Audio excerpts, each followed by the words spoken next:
Pushing into the mid-90s, U.S. Senator from Colorado Tim Wirth arranged for star witness James Hansen, director of the NASA's Goddard Institute for Space Studies, to testify at the Senate hearings on climate change. Director Hansen drew three main conclusions from his research into the greenhouse effect. Firstly, the Earth is warmer in 1988 than at any time in the history of instrumental measurements. Second, global warming is now large enough that we can ascribe with a high degree of confidence a cause and effect relationship to the greenhouse effect. And third, computer climate simulations indicate that the greenhouse effect is already large enough to begin to affect the probability of extreme events such as summer heat waves and hurricanes, like Category 5 Hurricane Dorian.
These storms are big these days, and this is really all about climate change.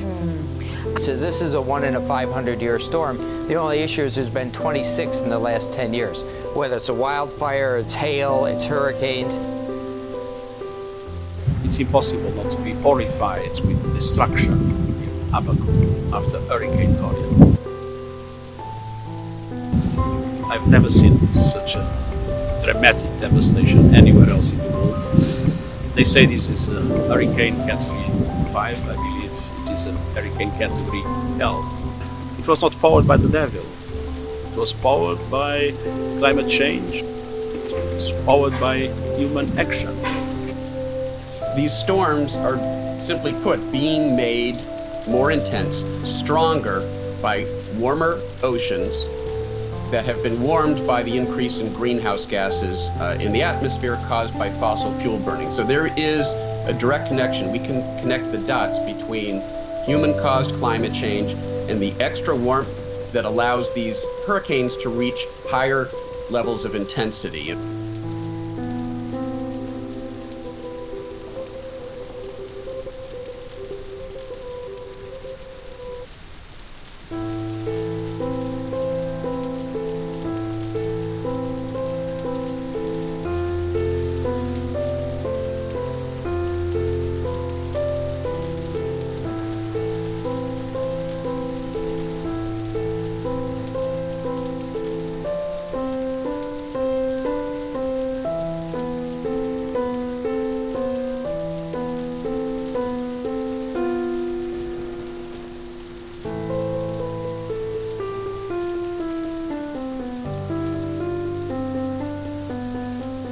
In fact, there are very clear links. Let me mention three of them. One of them is sea level. Sea level was stable for the last several thousand years, but with the beginning of changes in atmospheric composition caused by burning fossil fuels mainly, the planet is getting warmer and sea level has begun to go up because the ocean is getting warmer and because ice is melting.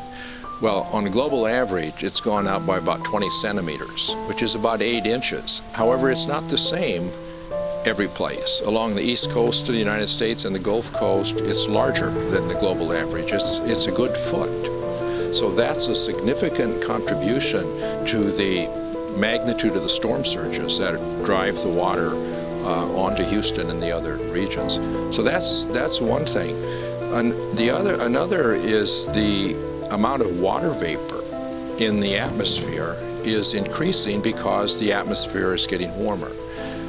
And therefore, the amount of water being dumped during these storms is larger because of the human-made global warming, which is now more than 1 degree Celsius. And the simple equations for how much water vapor is in the atmosphere as a function of temperature would be several percent. But in addition, the distribution of the storms that release the moisture is changing. We're getting more of the rainfall in extreme large events. So that's a significant factor. And then the third thing is the strength of storms. Thunderstorms, tornadoes, tropical storms all get their energy from the latent energy of water vapor. And because the atmosphere now holds more water vapor, the strength of those storms can be greater. And so there are substantial human-made effects on these storms. It's not debatable now. These are all well-established facts.